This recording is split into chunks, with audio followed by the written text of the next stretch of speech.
In these next slides, we'll discuss a few potential tenant protection policies, and note that these are not listed in any particular order.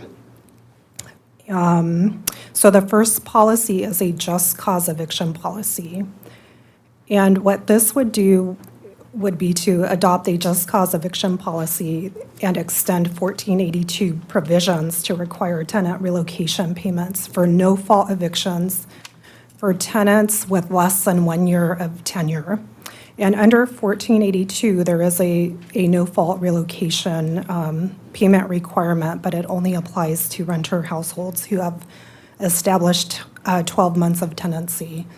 Resources for this may include staff time, such as time to research options and best practices, including reviewing similar existing policies, engaging with other jurisdictions that have established such policies. Also, community engagement activities.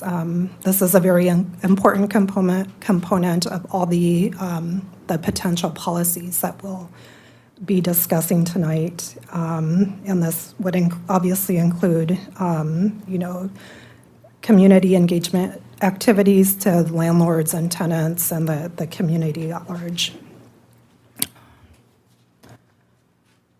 Another potential policy are relocation payments.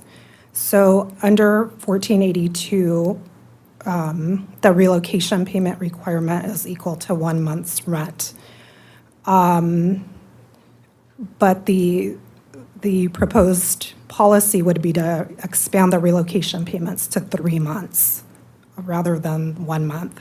And again, similar to the other policy, the resources needed would include staff time and also performing community engagement activities. The next policy is renovation-related evictions. So this policy would limit renovation-related evictions by requiring that landlords obtain building permits before issuing an eviction notice. AB 1482 does permit no-fault evictions for a substantial remodel, and it does require a building permit. However, AB 1482 does not require a property owner to obtain that building permit prior to issuing the eviction notice. Similar to the other policies, the resources would be staff time, meeting with other jurisdictions that have established similar policies, as well as community engagement activities.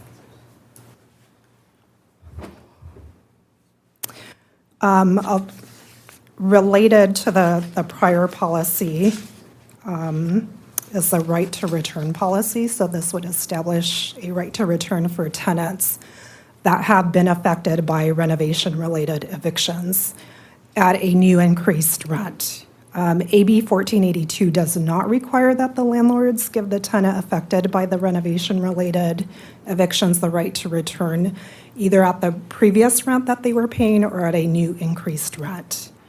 And resources needed would be similar to the other policies. The final policy is the establishment of a rental registry. And just to note that the rental registry is not a component of AB 1482, but this is a policy that does appear on the draft housing element. So the rental registry would establish a means for collecting more rental housing data through the implementation of the rental registry. It could be a means for tracking rents and evictions citywide. Such data could provide valuable information that can assist in formulating new policies. So this would be more of a tool that would be used to frame housing policies. There could be some challenges with the rental registry, which could include just challenges in collecting the data, addressing privacy concerns for the landlord and tenants, determining whether to make the reporting mandatory, and if so, what would the enforcement mechanism look like? Resources needed similar to the prior policies, but this would also include making a determination on the costs and funding sources for the rental registry database and its administration. In terms of the timeline, staff anticipates that it would take approximately 12 months to fully implement each of the measures that were previously described. And the measures would be implemented sequentially based on current resources and other work plan priorities. However, staff could do outreach activities for all of the policies that were previously mentioned. So, we could do those outreach activities together to tenant and landlord groups regarding all of the measures, as well as doing research and survey for similar programs. And then staff would return to council for implementation considerations.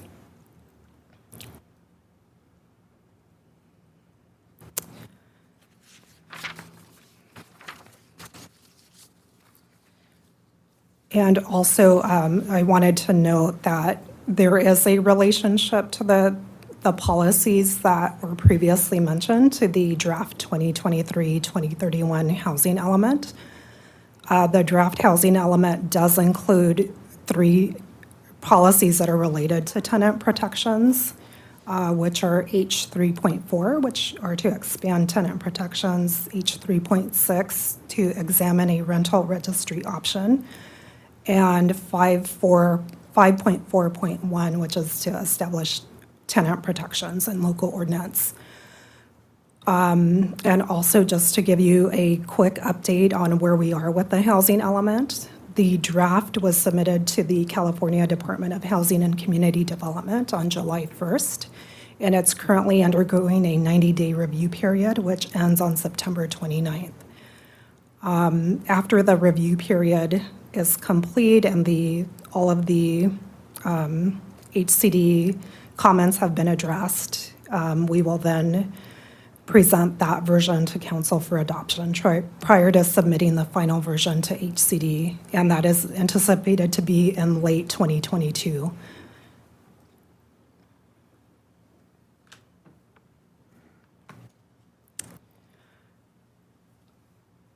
And also, as previously mentioned, that some of these policies do appear on the housing element, and the housing element does have target timelines for some of these policies, which range from accomplishing these programs in fiscal year 23-24 to 25-26. However, since the housing element is still in draft form, staff may adjust these timelines if so directed by council. Also wanted to note that staff is currently working on some other high priority projects at the moment. One being the draft housing element adoption and implementation after adoption. We are currently exploring the process to obtain a pro-housing designation. We're working on a 5-year consolidated plan, which is a plan that's required by HUD in order for us to continue to receive federal CDBG funds. And we're also working on streamlining the BMR waiting list process. And finally, another high priority item are to make updates to the city's inclusionary housing policy, and this must be completed in fiscal year 23-24.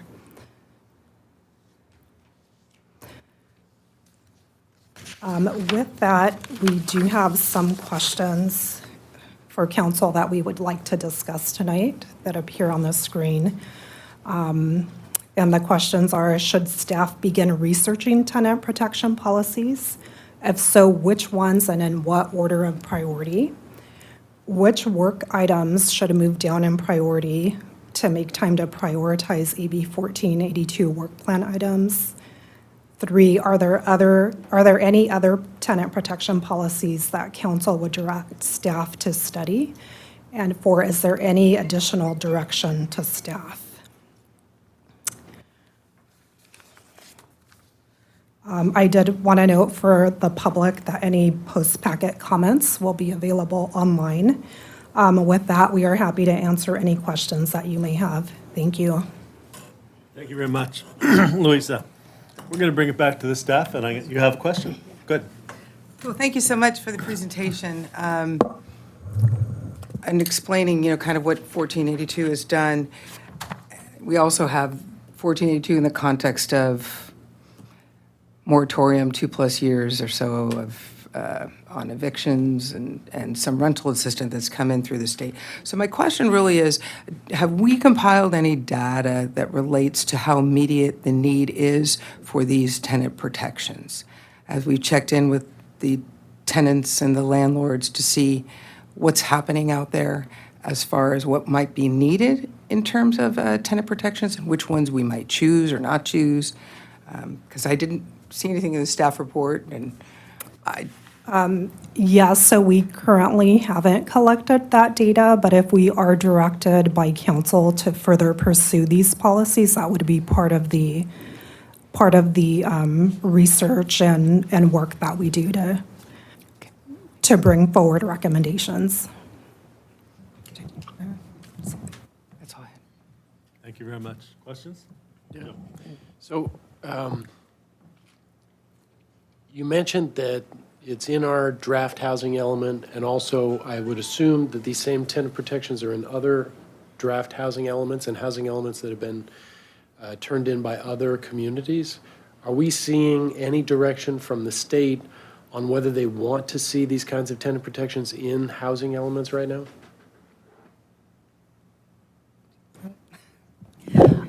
I'm not sure that we have enough of HCD feedback at this point in time for our closest neighbors to know what they're looking for. And so we know that Redwood City got some comments back on their housing element. We don't have ours back yet. And so I think it's a little bit of a wait and see in terms of seeing what HCD really wants to see from us. The feedback that's been given so far has not been consistent from jurisdiction to jurisdiction. And so I think we're interested in that as well, but nothing formal at this point. Not for our comments, but my guess would be that they probably would like to see that because they are pushing for some pretty visionary policies in the housing elements that we have heard about. Is it fair to characterize the informal communications that we've received are that there's going to be a lot more scrutiny on the housing element and that there's going to have to be things like this in it in order for it to be approved? Is that the informal communication we've received? Yes, that is our sense based on informal communication. And am I seeing it correctly that that includes the first three items you summarized, the just cause, the relocation payments, then the renovation evictions, but not the rent registries? Or are they looking for that as well? As Christina mentioned, we haven't received specific feedback on that, but that currently is one of our policies in the draft. Did I also understand your presentation correct, that the earliest we could get feedback back from the community would be like a 12-month period? Is that a reasonable amount of time to give staff to talk to the community and hear feedback on these items? I don't think it would take 12 months just to get the feedback, but for each of these items, there was quite a bit of research entailed, finding out what other jurisdictions are doing, figuring out what best practices are, looking for models to work from, plus doing any kind of, background research that's more on paper, in addition to the outreach, and then formulating and drafting the policies and bringing them through the process. So I think we're thinking of that 12-month period as encompassing several activities, not just the outreach, but to put all of it together would take some time, and depending on which policy option we're talking about, some could be a little faster, some could take longer. The rental registry may say be a heavier lift than relocation payments or something like that. But depending on whether or not we do or don't combine outreach, that could make a difference on the timelines as well. I have one more question in my head, and I don't know who it should be directed to, but in my head, it sounds something like if the council is interested in the information that would be in a rent registry, the data that would help us formulate future policy, but not interested in creating a new bureaucracy or something like that, is it possible through the business licenses or something like that to get the same information, just so that we are better informed for future policy? I'm not sure we have that information for residential landlords in a way that we could readily grab and analyze it. No, I'll just echo that comment. I mean, it's not clear to us that a business license would be the right mechanism to obtain some of this information. I mean, where rent registry has been created, it's been through its own process to collect, information about the rent, the rent being paid, the tenants who are on site, and other characteristics about the property, which isn't necessarily captured in a business license. I'm trying to think of the data that would inform a future council about how to go about setting policies that will be better for the community. And if we have a sense for how many small mom and pop landlords are out there and how many units are being provided, and a sense for the rents that those units are being rented for, that's the kind of data that I think we've often talked about in the past would have informed this conversation and potential policies. And if we can do that without creating a rent registry, that's something that I think we should at least give the council the option to do that if there's another way. That was a comment, not a question, so I guess I'm done. Sorry about that. Thank you very much. Questions, Councilmember Lee? Well, just to echo the point that Deputy Mayor Pappen made about data, while we might not have, statistical data specific to the city of San Mateo, we have had a significant amount of community input through the housing element outreach process. And I was just hoping you could surface for the public what that looked like and what was involved in terms of the number of hours and the outreach effort to develop these goals and policies in the housing element, because I think that does signal a significant amount of community input and a community need to elevate them to the goals level. So I was hoping you could share a little bit about our process in terms of how we arrived at these policy and goals through the housing element process. I'll go ahead and jump in with that one since Eloisa is a little newer to San Mateo. So we did do extensive outreach for the housing element, and we have heard back from the community for our housing element specific outreach and also for our general plan update outreach, which encompasses the housing element. We had a number of workshops, some held specifically by San Mateo. We had different topics. We had different languages. We partnered with 21 Elements, which is a countywide consortium that includes all the jurisdictions, and make sure that there's consistency and that the different jurisdictions are talking to one another and that they have a conduit that allows better communications with HCD. And so over the past year plus, we have been doing extensive outreach, and we've heard a lot from our community members, lots of public comments.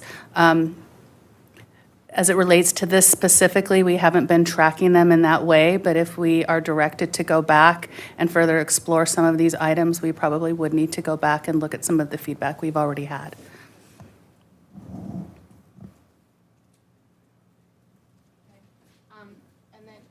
I guess my only other question is, I know we haven't done a deep dive into some of the rental registry models that are currently in existence, but can you speak to, any kind of knowledge you might have about where they are currently implemented in local jurisdictions in the Bay Area? So we haven't done that research at staff level at this point in time because we haven't been directed yet to explore a rent registry. We have met with some members of the community who have done some research on their own. I know they did mention a couple of cities who had models. I believe Fremont was one of them, and I don't recall immediately which other jurisdictions had one. Maybe Eloisa has some data. Yeah, I believe El Cerrito was another jurisdiction that has a rent registry. And And my last question, it seemed like, one of the things we want to be doing as, with an eye to efficiency and, reducing redundancy in terms of the staff capacity, given the load that you've shared with us that's already on your plate. It sounded to me like there was a preference for taking a comprehensive approach to community input process. And I wanted to, affirm that that is in fact the case. Because I think that as council members, we want to be very sensitive to our own bandwidth. And there are only so many hours in the day. And so I just wanted to make sure that we're asking that question in terms of how we manage our own time and resources. Yes. So I think that, the work plan we put forward as part of the strategic plan this year really encapsulated what Christina had mentioned, which is doing the outreach with both the tenant groups and the housing groups, as well as doing the research on what other jurisdictions are doing, what an ordinance could potentially look like. That was, and then coming back to council towards the end of the fiscal year with some considerations to determine if we wanted to move forward. We felt like that was the most efficient way to handle this versus doing it one-off, doing the outreach for one and then implementing it, and then doing the outreach for another and then implementing it. The purpose for being here tonight is, to again affirm that that is the direction council wants to go, or whether there is a certain priority for one of these 5 options that falls to clearly the top of the list, and you want us working on that, potentially at the expense of doing it as efficiently as we could. Thank you. Those are my questions. Okay, thank you very much. Most of my questions have been asked, but I do have one. Is there a possibility, and do we know of, I guess you just answered that you haven't really spoken with other jurisdictions, but I think that we have to consider the idea that it might be possible, because many of the comments that I read who were emailed in said that creating a rental registry would lead to problems with privacy, and I'm just wondering, in the modern world, do we think it's possible that data could be compiled and identities removed and simply exist as data without identifying characters?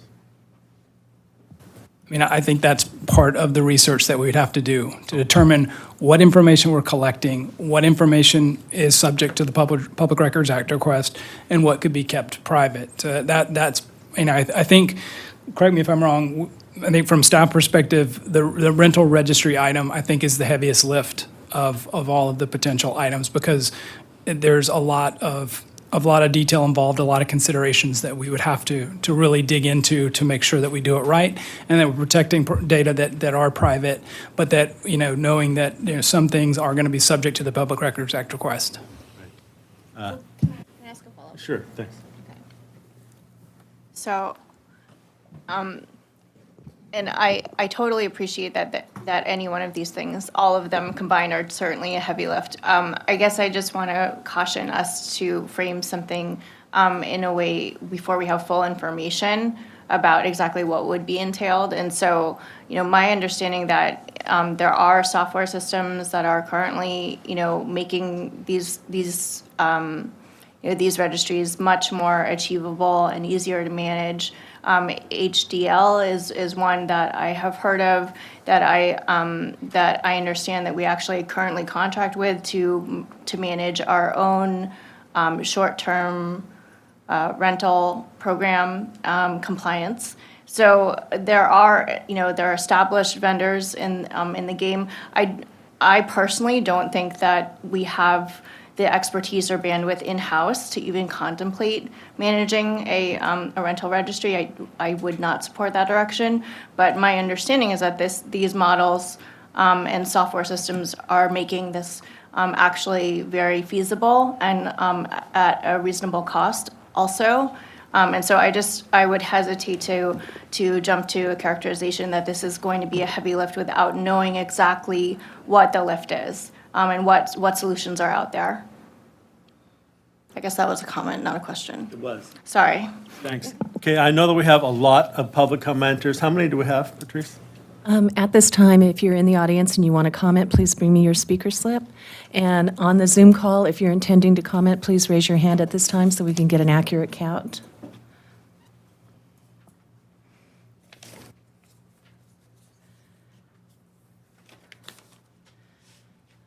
Okay, thank you. So in the room, we have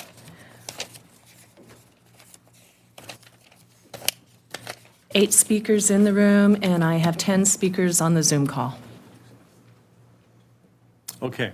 Seeing that, and knowing we'll have another meeting after this, also going to demand some time, that's 18 speakers. I think we better go with, well, if we go for 2 minutes, that's kind of long. I think 1 minute each. So make your expressions concise. Thank you. We'll start with those in the room. Yes, we're going to start with those in the room. If we could have you come up to the speaker by Christine right there. She has a microphone. You could come and speak to that, into the microphone right there, when I call your name. The first speaker is Jeff Lamont. I also want to mention for anybody who sent letters in, we did read all of your letters, so you don't have to repeat word for word whatever your letter said. Thank you. Do I have to bend over? Or is this going to pick up from distance? It's pretty good distance.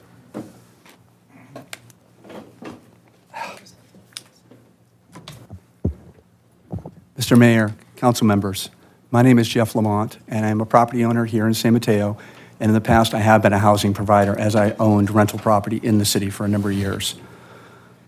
I'm a little bit surprised that these proposal has even made it to this council, this study session without the data and the outreach being done up front. I really think that if these are proposals that were seriously, that you guys are going to consider, that the outreach should have been done up front. Furthermore, I wanted to voice my strong opposition to the tenant protection policies that are being proposed here. I was surprised to learn of this proposal, especially coming so soon after Measure Q's defeat in 2016 by an overwhelming 60-40 vote. I might remind the council members that these citizens are a lot of the ones who elected you guys and may or may not elect you in the future. The citizens of San Mateo have spoken. They are against rent control and tenant protections that serve to divide housing providers and tenants. And I think the most alarming thing on all these proposals is the rental registry. Not that I'm opposed to all of them, but it's going to be costly, cumbersome, and most alarmingly, it will expose personal data to public I'm scrutiny. sorry, I think your time is up. Okay, but I would just finish with, it's an invasion of privacy, and I think tenants and homeowners, property providers are going to push back hard on this. Rental registry is a horrible idea. Next speaker is Brian Ponte. Good evening, Mayor Bonilla, members of the City Council. I would like to echo Councilmember Pappin's opening question about where's the data, and encourage you to develop independently developed data that helps us understand the depth and breadth of this problem that we're trying to solve. We can all sit here and swap anecdotes, but that's meaningless.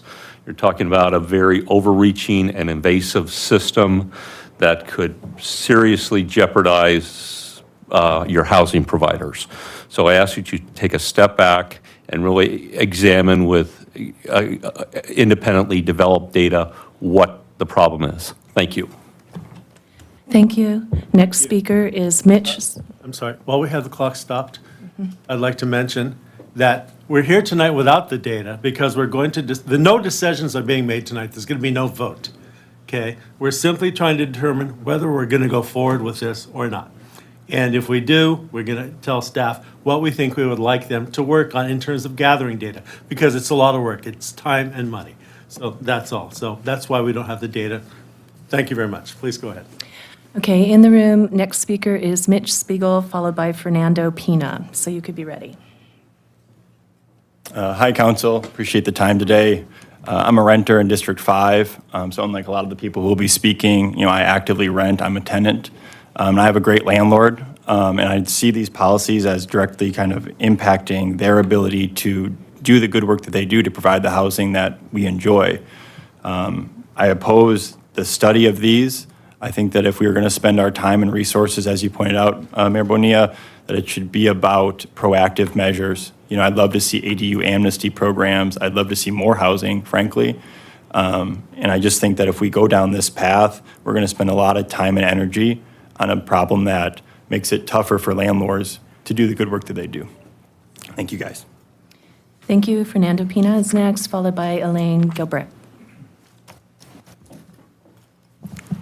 Good evening, Mayor Bonilla and members of the council. My name is Fernando Pena, Director of Government Affairs for the San Mateo County Association of Realtors. Burdensome regulations such as just cause evictions and relocation payments and the rest will have unintended consequences on pushing small housing providers out of the rental market. We have a lot of problems with the rental registry, for example, because it will be costly, as we've talked about, cumbersome, and most alarming, exposing personal data to public scrutiny. Why burden small housing providers instead of encouraging collaboration between your constituents? Most housing provider and tenant disputes should be resolved between parties in a collaborative way through the constituent model.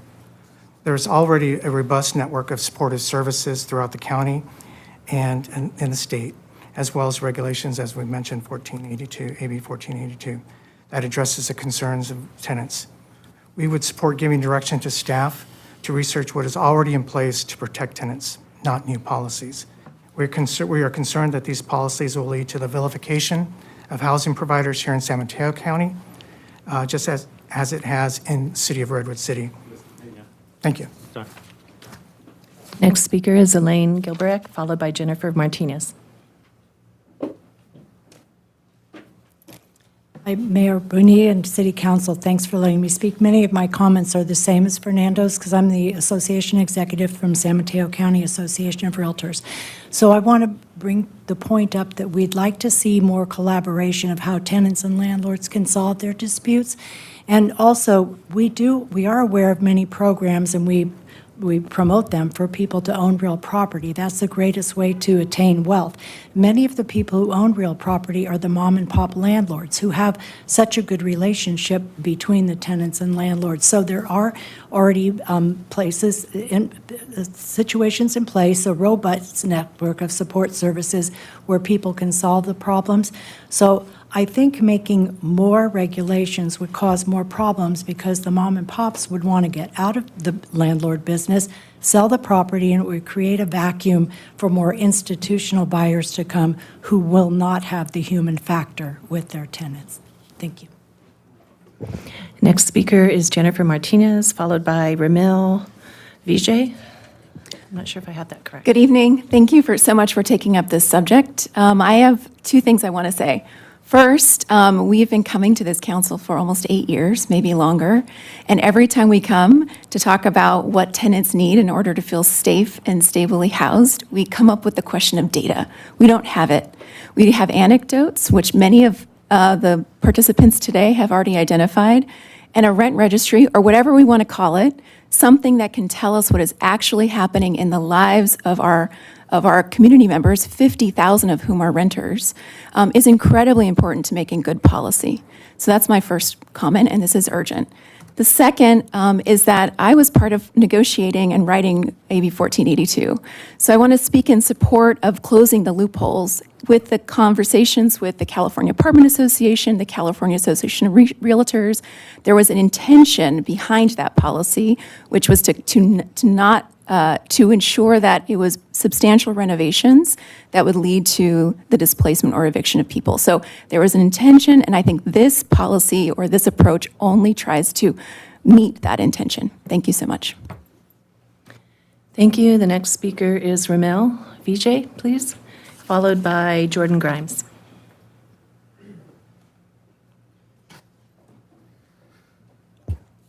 Good evening, Mr. Mayor and council members. I specifically want to speak on the renovations aspect of this bill. My family has been a small-time landlord in the city since 1986. When we have renovations, we generally do substantial renovations, and we tend to work with tenants.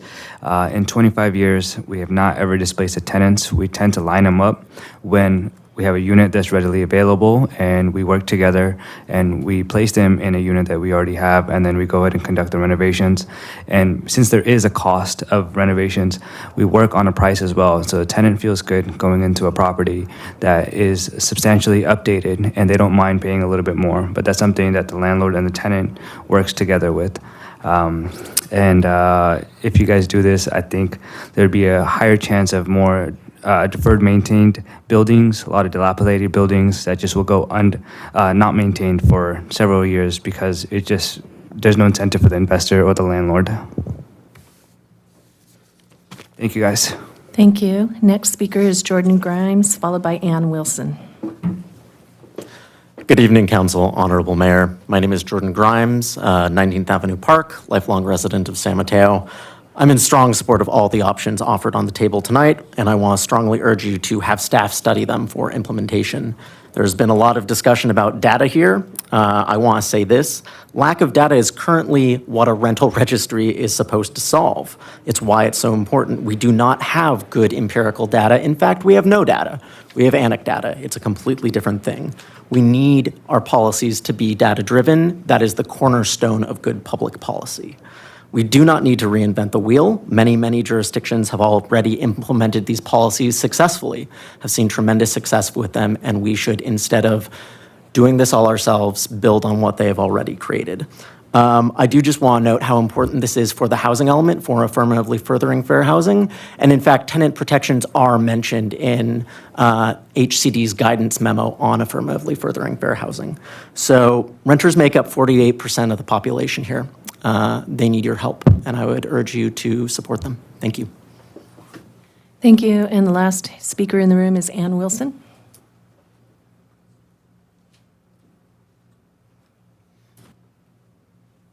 Good evening, Council.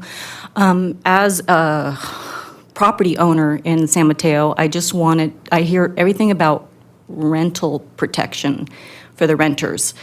I'd like to know if there's anything also on the table for owner protection, because I just heard a story on the news, too, about a guy in Oakland who rented his parents' house out to a couple, both working from home during the pandemic, making an income, and didn't pay their rent for a whole year, and he couldn't kick them out.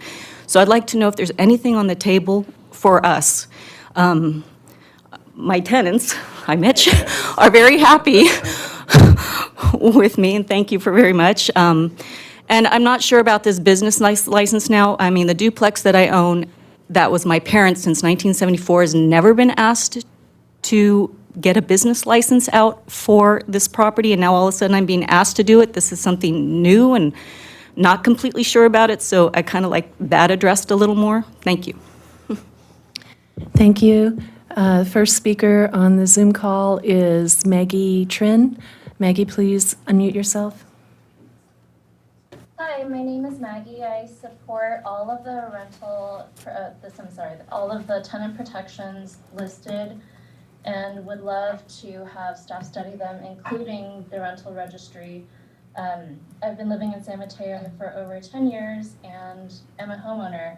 But before that, I was a renter. And I have to say, you know, all of these landlords who are saying that they're good landlords, great for you. These protections are meant to protect tenants who have bad landlords. So it's really to recognize the power imbalance between landlords and tenants. Tenants often have no other place to go if the landlord decides to jack up the rent a lot. So I want to make sure that we do have the data to show the housing shortage and you know, what the rents are in San Mateo. Thank you very much. Thank you. Next speaker is Nora Lee Holmes. Hi, good evening, everyone. My name is Nora. I'm a local realtor and resident for more than 20 years. I'm personally also an investor, you know, kind of like a mom-pop shops. We do have a good tenant relationship. However, I want to bring awareness about, you know, a couple of speakers before me mentioned about protection to landlords.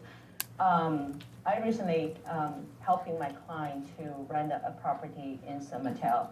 I had a horrible experience about the tenants telling me making $15,000 a month but on their paper only shows $18,000 a month. So that shows me that not only the federal government and state government lose revenues because they don't pay taxes, but also the local government so too. And with all the rising costs, supply for repairs and all of that, we are hearing for any renovations and costs us as a landlord $400 per square foot. So if there is a reason, I think we're all human beings. We all want to live in this beautiful city. However, there is an inevitable cost to landlords to make the tenants happy. So if we regulate landlords, we should also put some, brackets for our tenants to make sure the landlord is also protected in that way. Thank you. Thank you. Our next speaker is Suzanne Moore. Good evening. Suzanne Moore, and I, like my fellow member Carol Eldridge, represent the Anti-Displacement Committee of San Mateo. The ADC is committed to address our housing crisis through reduction of displacement. Tenant protection is inherent to that effort. The state mandates of fair housing inspire all our communities to do our part. And here's what we know. 1, low-income residents and their families and people of color are disproportionately displaced. 2, the first 6 months after displacement are a time of increased risk for homelessness. 3, stable housing is necessary for life and health. Our homeless live on average 10 to 15 years less than those stably housed. 4, our communities are adversely impacted by lack of housing for our essential workers, our school kids, our residents who are elderly, disabled, and mentally ill. 5, our legal aid and core agency associates currently report an increase of evictions, all this occurring at the start of the school year and a potential COVID winter surge. The need is acute. And 6, anti-displacement policies work to prevent evictions and homelessness and keep our neighbors housed. Urgent efforts are needed. I appreciate this council's leadership. Thank you. Thank you. The next speaker is Ryan Monteshemi. Good evening, Honorable Mayor Bonilla. Thank you very much. I'm in support as well as with all of the tenant protections outlined here, and think you should move quickly and swiftly to study them and implement them. We need the data, and that's what researching is about. So this study session is the kickoff point to do that. Good public policy should not rely on the hope of benevolence by landlords who are incentivized to support policies that protect their financial interests, as opposed to the interests of tenants. And I echo what others have said, that there is an inherent power imbalance here between landlords and tenants that you as a council need to address through those protections. A rental registry can be implemented cheaply and efficiently, and it is high time that we all had a shared data set from which to craft intelligent policy. And I also support closing the rent evictions loophole. This is important. Through my work, I have seen Thank you, Rayon. eviction, so it needs to stop. Thank you very much. Our next speaker is Kiana Simmons. Hello, members of San Mateo City Council. My name is Kiana Simmons, and I'm an organizer with the Housing Leadership Council of San Mateo County. We work with our communities and their leaders to produce and preserve quality, affordable homes. I'd first like to thank staff for all their hard work in putting together their report for this proposal and brought us together for a discussion tonight. On behalf of the Housing Leadership Council, I'd like to express our support for tenant protections, especially closing the loopholes to make good on the intentions of State Law AB 1482. Thank you so much for your time. Thank you. Our next speaker is Robert Whitehair. Thank you, Honorable Mayor, Council, and staff for addressing another issue with climate crisis and reverberations. The way we treat tenants is part of the larger climate justice issue. It is about whether housing will be fair and available for all. A data registry is a great way to ensure compliance across the board with AB 1482, because right now there's no way to track whether landlords are adhering to the requirements. I'm going to speak as a former landlord for 9 years in San Mateo. I believe that a majority of landlords do follow the law and are fair landlords. But landlords who adhere to the law are at a disadvantage if Robert? they follow the law. Robert, your time is up. Thank you very much. Next speaker is Rovi Lynn Antonio. Hi, good evening, Mayor Bonilla and City Council. Rovi Lynn Antonio with California Apartment Association, or CAA. I'm a little bit concerned that we are having this meeting tonight, considering that Governor Newsom stated that AB 1482 is the strongest renter protections in the country. I also want to remind the council that AB 1482 was enacted, went into effect January 1st, 2020. 75 days later, we had the worldwide pandemic, COVID-19. So I fail to see why we need to have a meeting to strengthen 1482 when we've only had 75 days to evaluate whether 1482 is not enough. I think the real question here is that we should be having a meeting to check in with our housing providers to see how they've been doing, how they've survived the pandemic when they were forced to give 2 years of rent for free during the pandemic. And there are some who got taken advantage of. I think that is... I'm sorry, Rovi, your time is up. I'm sorry. It's okay. Thank you so much. Thank you. Our next speaker is Jin Ma.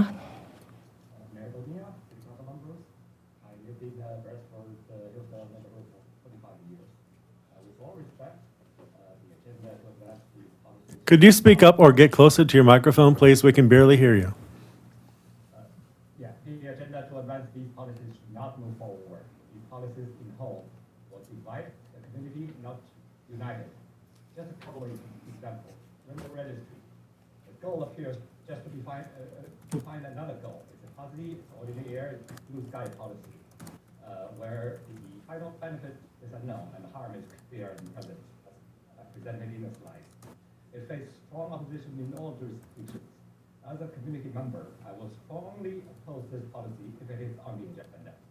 And just cause eviction. As noted separately, it is guaranteed to create inequality and inequity. As a community member, I will strongly oppose it if this policy is on the agenda. Thank you. Thank you. Our next speaker is Mike Caggiano. Following that, we have 4 additional speakers. Our last speaker will be Ricardo M. Yeah, Council, appreciate the opportunity. Just letting you guys know that data is important. And I'm sure the post office is perfectly happy to find out who's moved where in order to deliver the mail. And the idea of privacy being breached seems like a bit of an absurdity to me. But I do want things done efficiently and easily, and so therefore it would behoove everyone to see how things are done in other places. Best practices.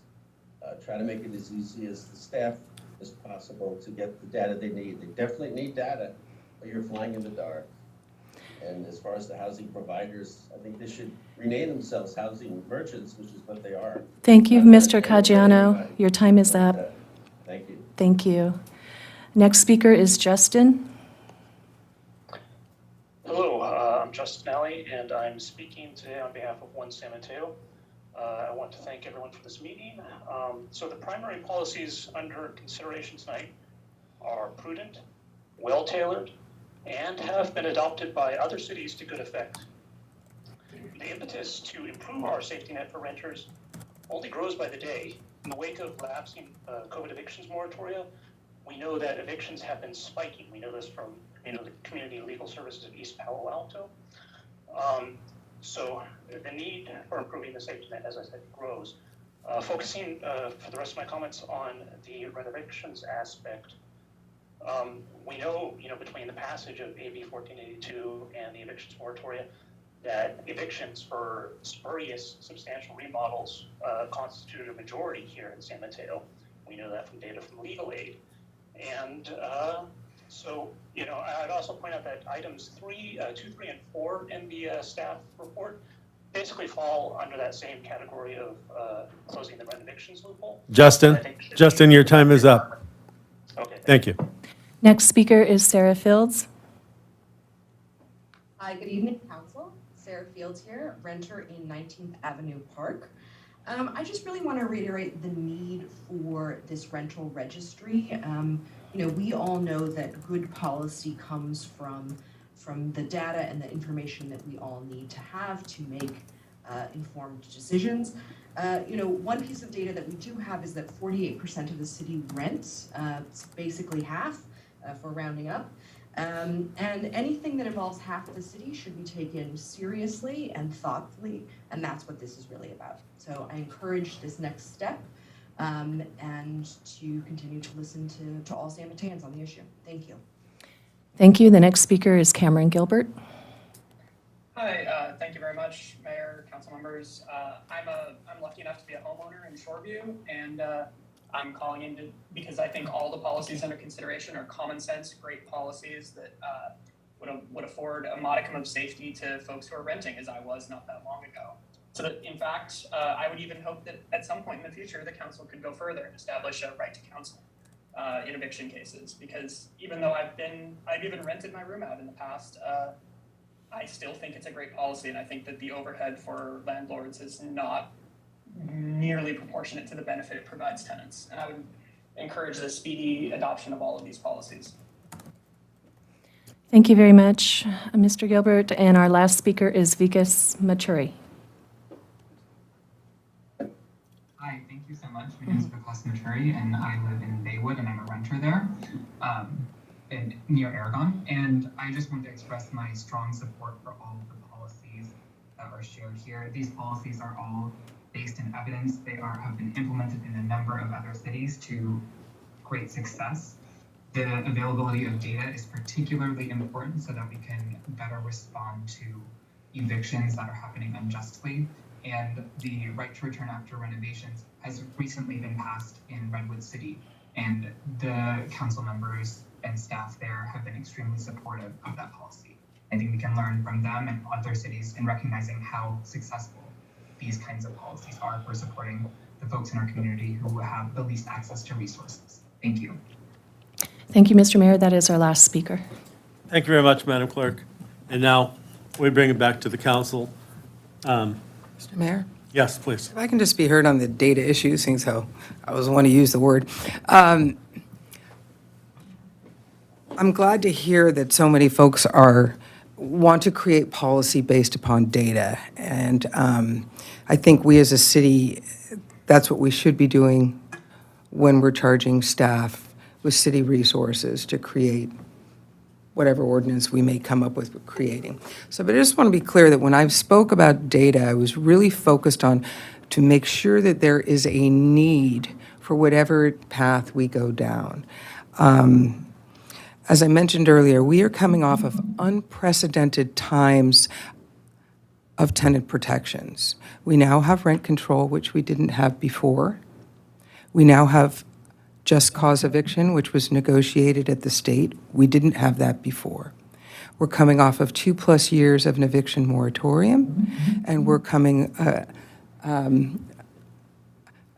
we've now reached the end, and there's also been renter assistance. So I really want to get back out in the field, and I want to find out what's happening. I recognize that HCD would like to see perhaps something as it relates to tenant protections in our housing element.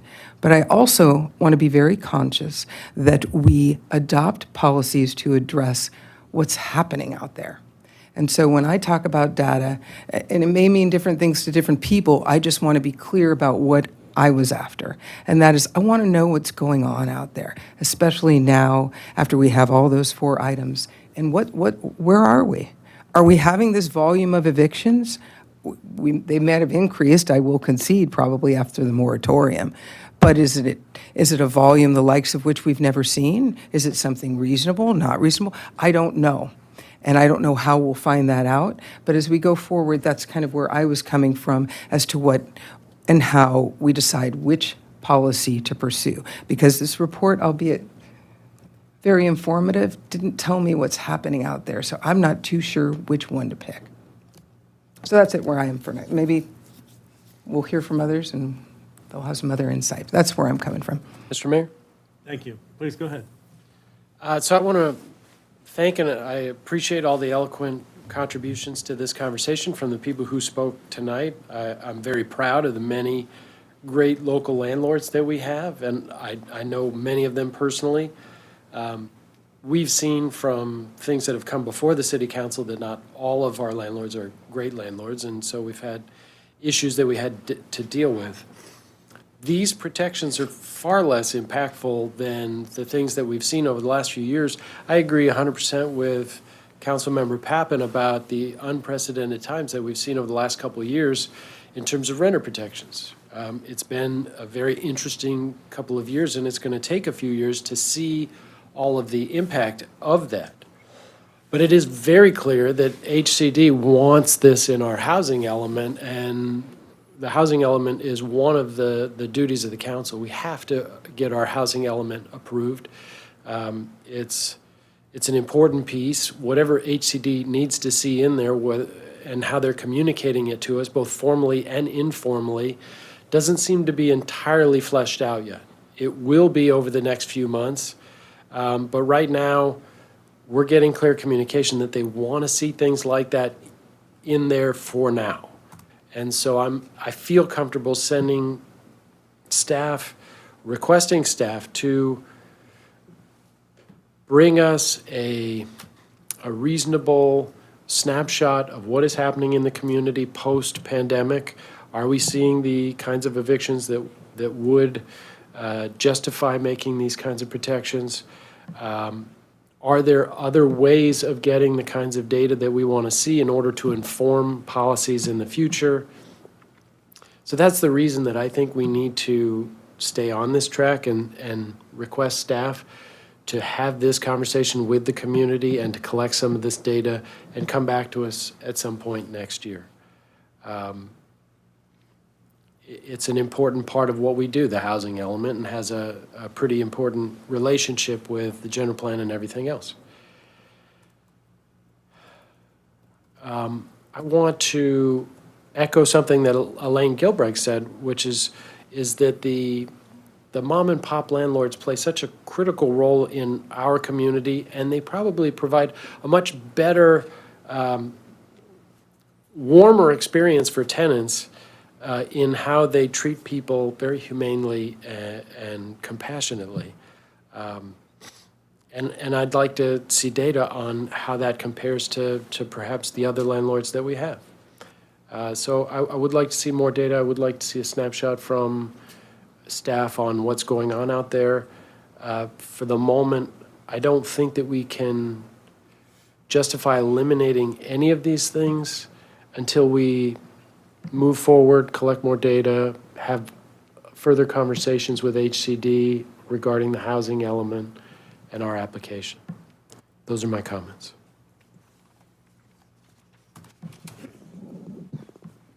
Well, I've been a renter in this city. I've been a homeowner and I've been a landlord, and so I feel like I have a lot of experiences from a lot of different perspectives.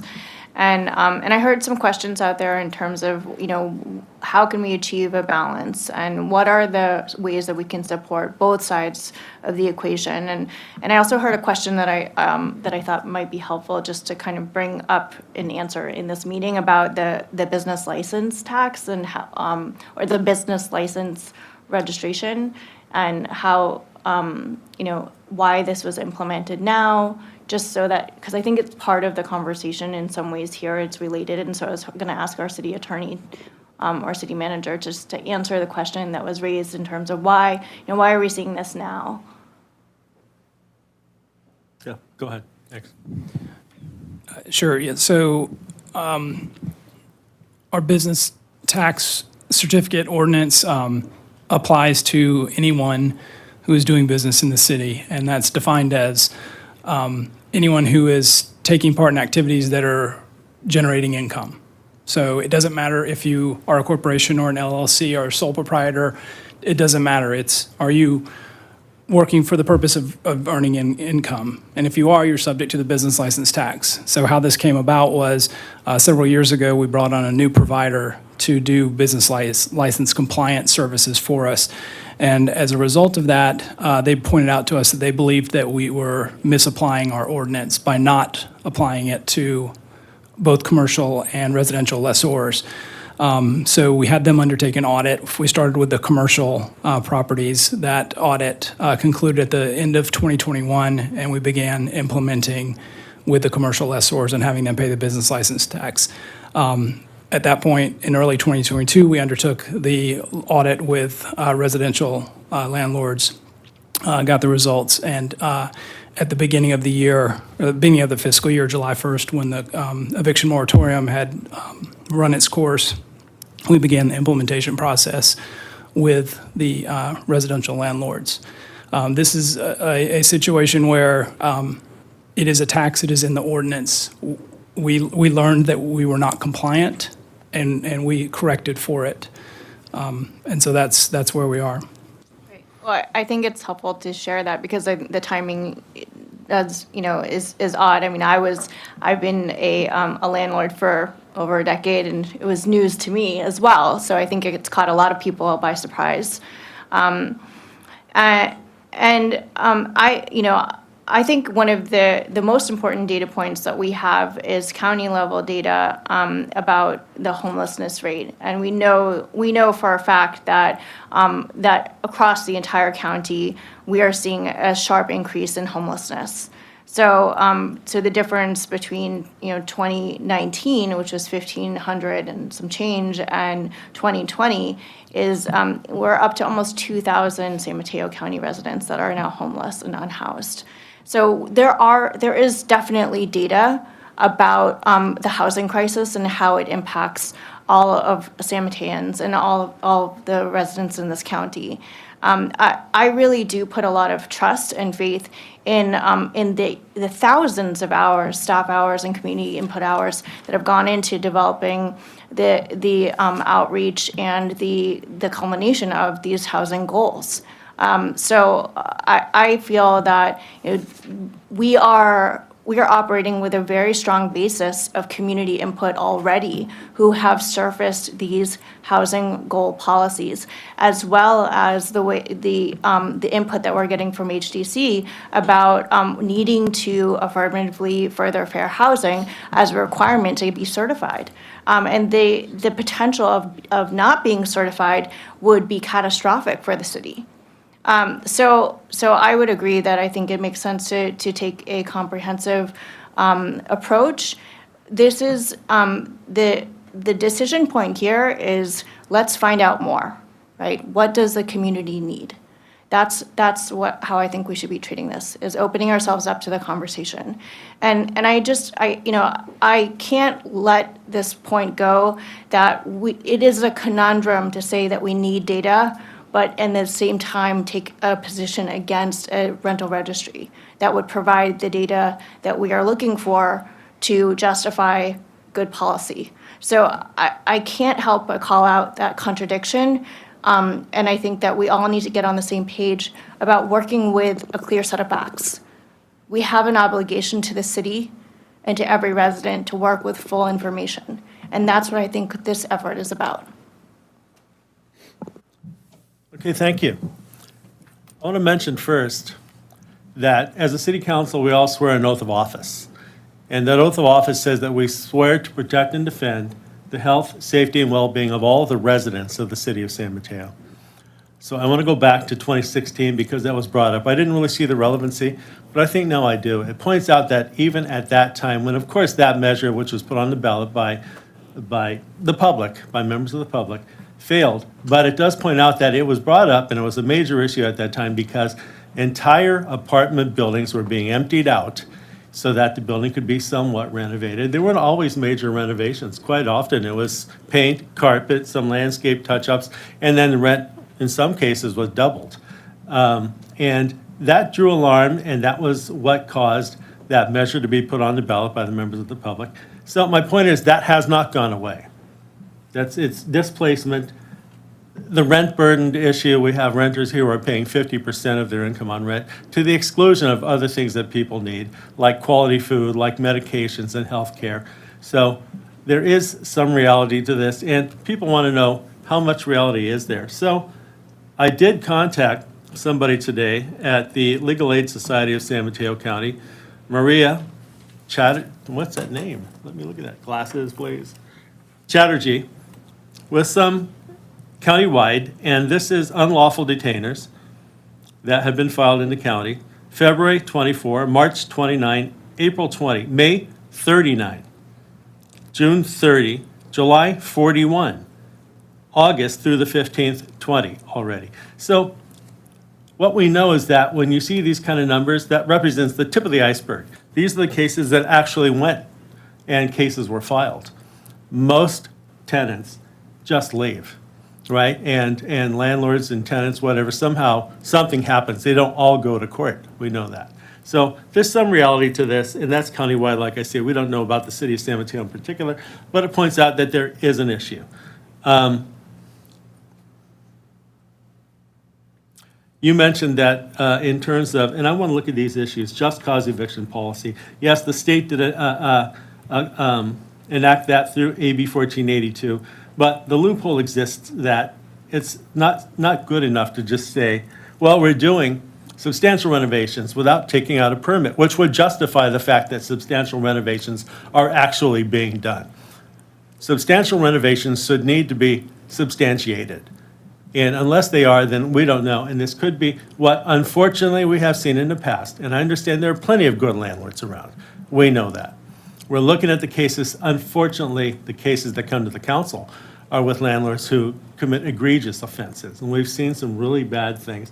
And we have improved, I think, our red tag and relocation ordinance because of that to protect renters who have been just horribly taken advantage of. So I want to say that that loophole needs to get fixed.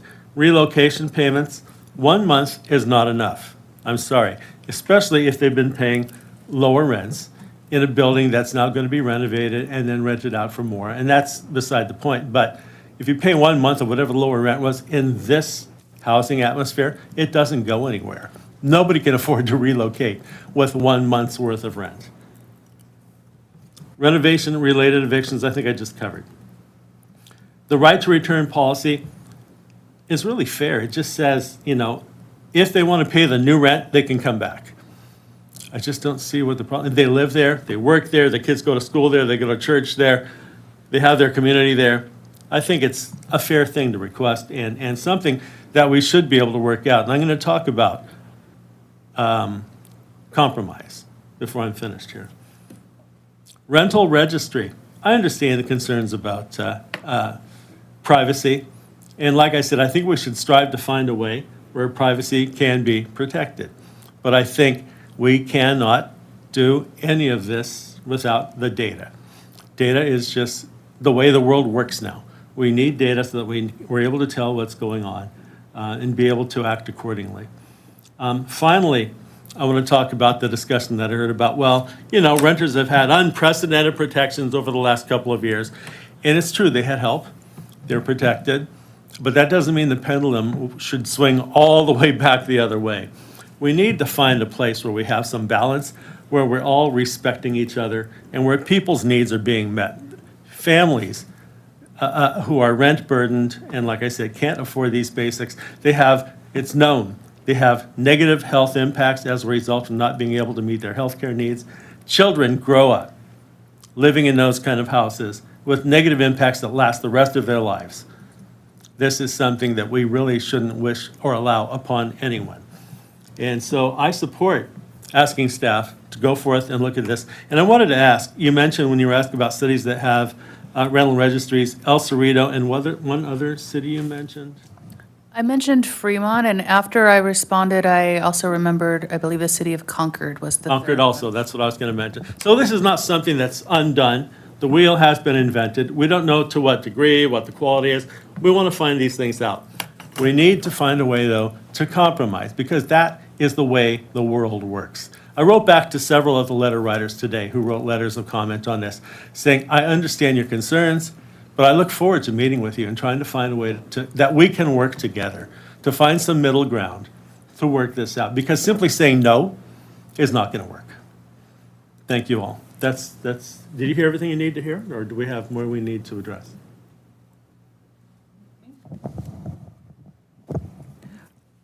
I just to summarize, I think what I heard is that you guys would like us to get some more data. I heard the whole list of topics to assess the needs a little better and return. I think that's what you heard, yes. Okay, Thank you very much. Okay, we're going to move on to the next item because we don't have much left. Thank you all for being here tonight.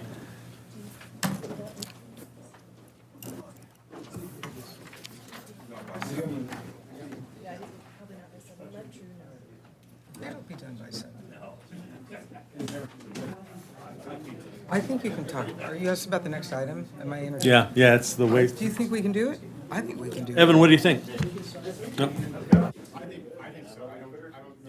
I think we can do it. Let's go. It's not our first rodeo. I mean, everybody here has done it. We know what it is. Yeah. Yeah. Oh, no. Uh-oh. We'll give you a little slack there for that, okay. 30 more seconds, that's it.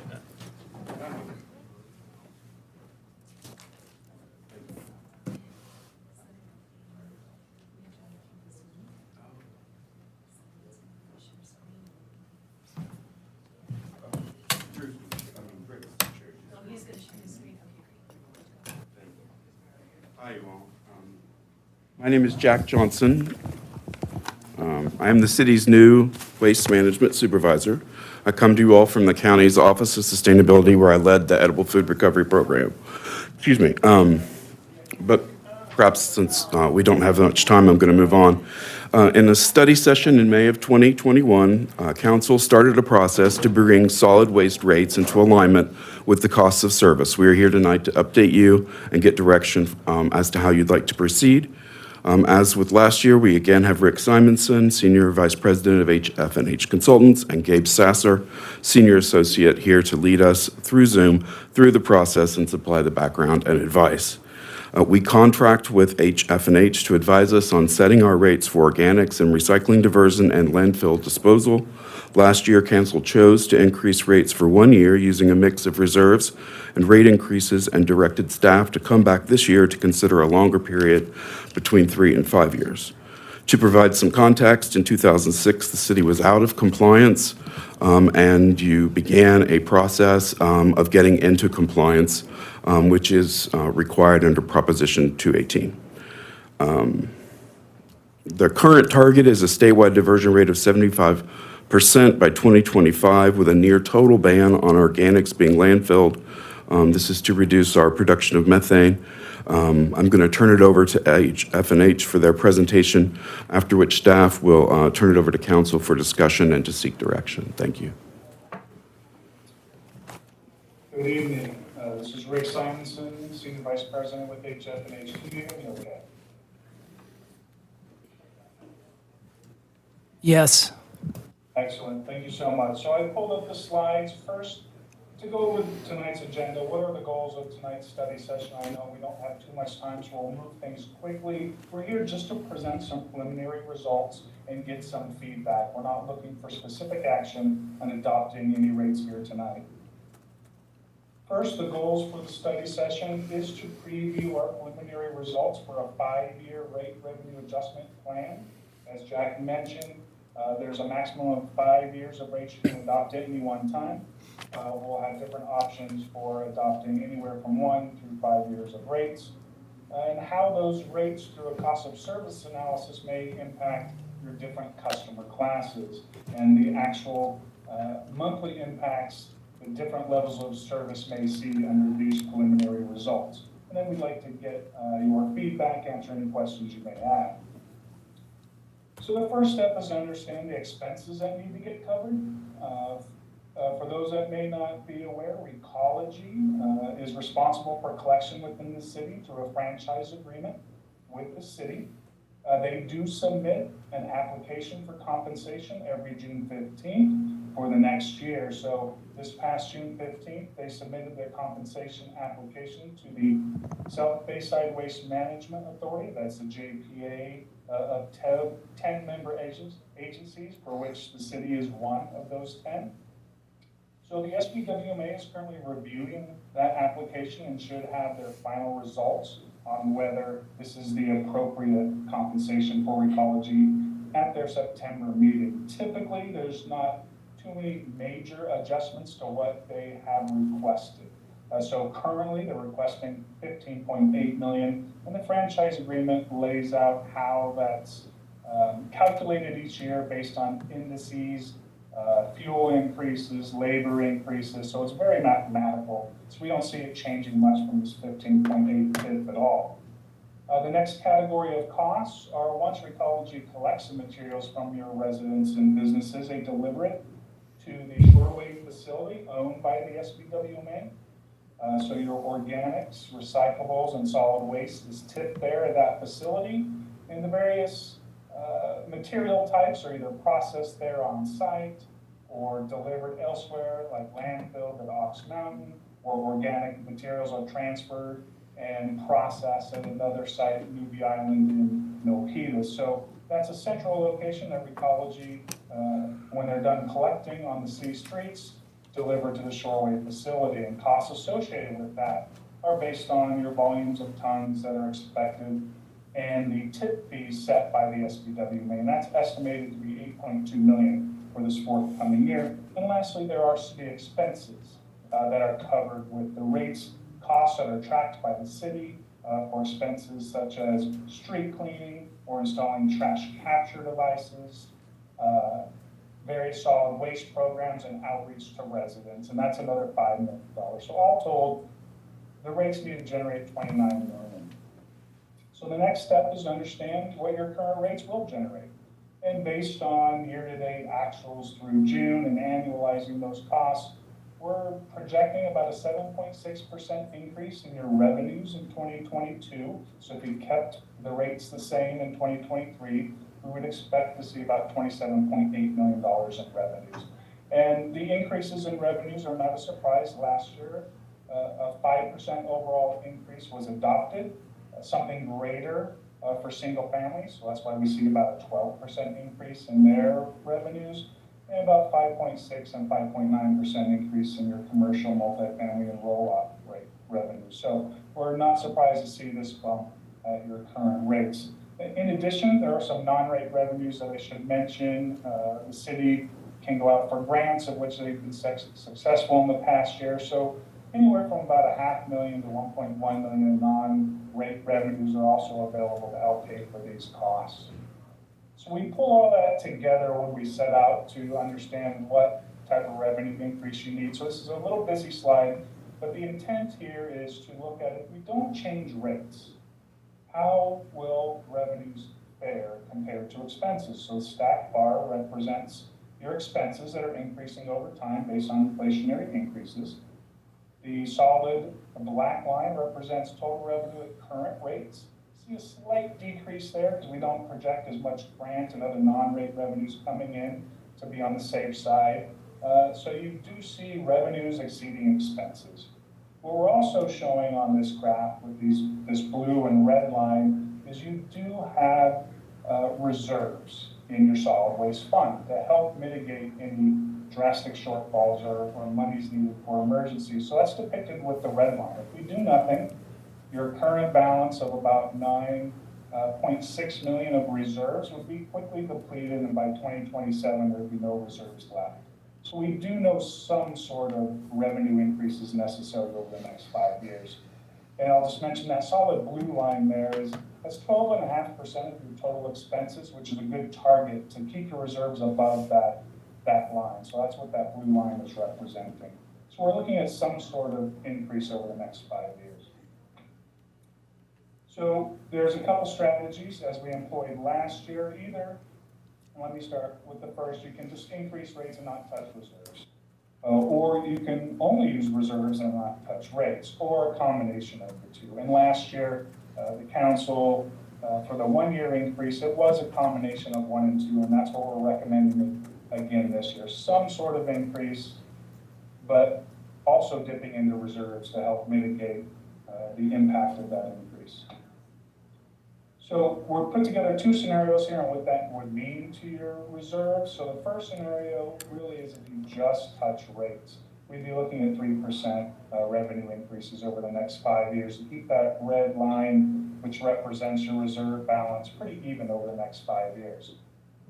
But as I mentioned, we're recommending and coming forth with the scenario number 2, which recommends dipping into those reserves. That's what they're there for. They've been built by revenue stabilization funds from rates and rate revenue coming in greater than expenses. So those reserves are there to be used to help mitigate some of these larger increases. So we're recommending a 3% increase in revenue this coming year, followed by 2% increases instead of 3% increases. Again, making use of those reserves that are there for this purpose.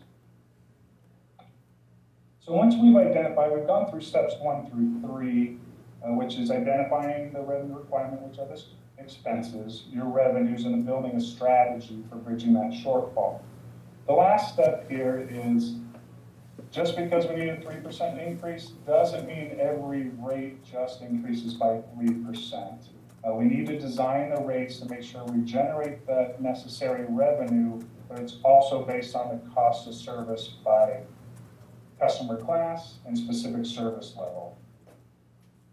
So, as I mentioned, we need to increase rates by 3% or 28.3 million, but Prop 218 is our guiding principle here that says fees and charges must be proportional to the cost of providing service attributable to the parcel.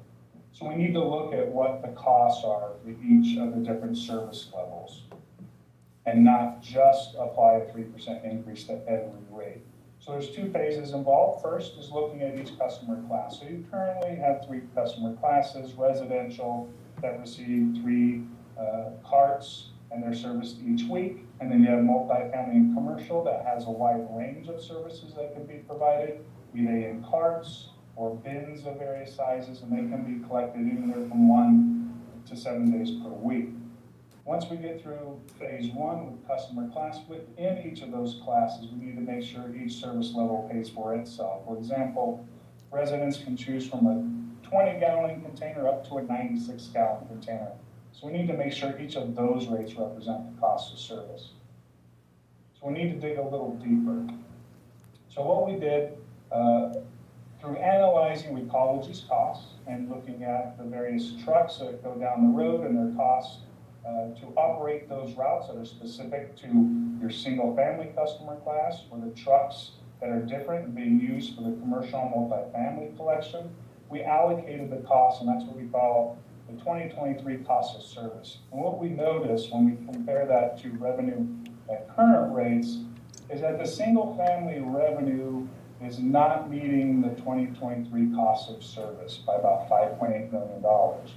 We do see that commercial and multifamily have met their cost of service and roll off just slightly below their cost of service. So these aren't unexpected results. We're seeing this in many communities throughout California as single family tends to have rates that incentivize diversion. So they tend to be lower rates than the true cost of service to really encourage people to recycle. But Prop 218 wants us to realign that. Doesn't need to happen all in 1 year, so that's why we've devised a 5-year plan to get us there. So that's a big difference to make up all at once. So here's an example of the different residential service levels, ranging from 20 to 96-gallon containers. You see the current rate, for example, for 20-gallon of 1959 doesn't meet the cost of service that's been calculated for 2023. That's a significant 152% increase. So we're not recommending doing that. Again, phasing it in over time. But also on this chart, you can see as the size gets bigger, that differential gets a bit smaller.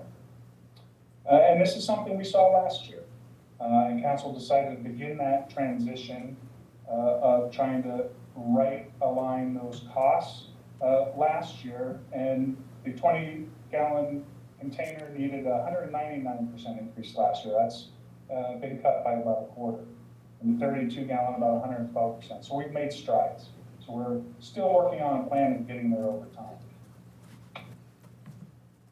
Commercial, multifamily, as I mentioned, that customer class as a whole has been meeting their cost of service, but as we dug a little deeper, we noticed even with the carts, those smaller 20 and 32-gallon, we're seeing the cost of service does exceed the current rate, not nearly to the extent that residential carts are, but those smaller carts do need a little bump to get closer to their cost of service. So these are the analyses that help us determine a proper rate design. One other thing I'll mention, it's a bit premature to try and tackle right now, but it's something we'll be looking at over the next few years, is that rates have been, for organic recycling, have been discounted by 25% or set at 75% level to encourage organics recycling. However, SB 1383 makes it mandatory, so that encouragement is no longer necessary. So we consider removing that discount, but it's a bit premature. The system or the program is still being implemented by Recology, and I see it's 7 o'clock. My apologies. Let me jump straight to a recommendation. It's a small slide, but what we're recommending is 20 and 32 gallon carts increasing by $4 per month, and 64 and 96 increasing a lesser amount, $2 per month, because they're closer to their cost of service. And that's for single family. Commercial, we're recommending just a $2 increase on those smaller carts and leaving the 64 gallon, 96 gallon carts the same, as well as the bins the same, because we have found they've already met their cost of service. I'll skip quickly. Should I stop here, open for questions? I know you have. Thank you, that would be great. Thank you. Let me just see if we can, I think if you would put up your ask on the screen, please. I think I need to ask the council because it is a little overdue for the other meeting. We can go a little longer if we have to, but let me just see. The council members feel like they've heard enough about the presentation based on what we read and what we're hearing now. Do we think we can make a informed decision here? I have a question. Okay, we have a question. Yes. So I wanted to ask, does the proposed rates for the 20-gallon bins, does that in any way factor in what I think we may want to contemplate, like an incentive to use smaller bins? Or are we just aiming for a cost recovery? Because I think that if we structure the rates in a way that is discounting lower production of waste, that actually has, it furthers our goals in other ways that is cost savings. So I just wonder if that's been contemplated at all in the structure. No, that's a great question. So that's how rates used to be set without truly looking at the cost of providing that service. So we are attempting to set it at the true cost and not provide any discount, because Prop 218 says you must set the rates at the true cost of that service. We're required to. Okay. However, there still is an incentive, because by the time you get to the cost of service, you'll still see maybe a $5 to $10 savings with those smaller containers, because there's less being landfilled, there's less routes that would be needed to provide that service if everybody had a 20 gallon. So there is an inherent incentive there, but it is based on the cost of service. Okay, And that helps. Successful, just real quick, it's been successful in the past. More than 60% of your customers are in a 20 and 32 gallon container. Okay, that's really helpful to understand. And then my other question is, do we have any longer timelines for the projected increases, or where our reserves will end up? If we're planning for 5 years out and then the reserve levels have dipped down to the target, are we, the next 5-year cycle, are we looking at, 3%, 5%, 10% increases? I guess for me, it would be helpful to have a little bit longer vantage point to weigh the different options. Sure. And the reason we chose 5, we had not looked beyond that. The reason we've chosen 5 is the Prop 218 only allows to adopt 5, but we could project out further. It gets a little more fuzzy when we try and project too far out. But the way the Recology contract is set up, it mirrors basically inflation. So if we see inflation back down to the 3 to 4% range, we could expect potentially in year 6 through 10 something similar. Okay, because I guess I just want some assurance that we're not saddling the next council 5 years from now with a huge increase. Yeah, and I'll just add, if council decides to adopt a 5-year increase, we will continue to look at the trajectory over the course of that 5 years. And if we need to course correct, we would come back and course correct. This just provides us with the ability to, if things go as planned, have 5 years adopted at once. But if we need to course correct midstream, we can absolutely do so. I just want to say, I like the idea of dipping into reserves right now because we are where we are with the economy. So normally I like to just keep as big a reserve as possible, but I think it's an appropriate recommendation, I really do. Scenario 2, where we use both reserves and increase. Correct? Yeah, I thought that was 3. that was, there is no 3. You had increase, dip into reserves, and number 3 was both of them, Oh, okay. right? It was No. two alternatives. Number 2 was reserves and increase. Am I correct, Rick? Yeah, I showed 2 options, I apologize. There's 3 ways of bridging the gap. Rick, can you go back to that slide for us? We showed 2 options.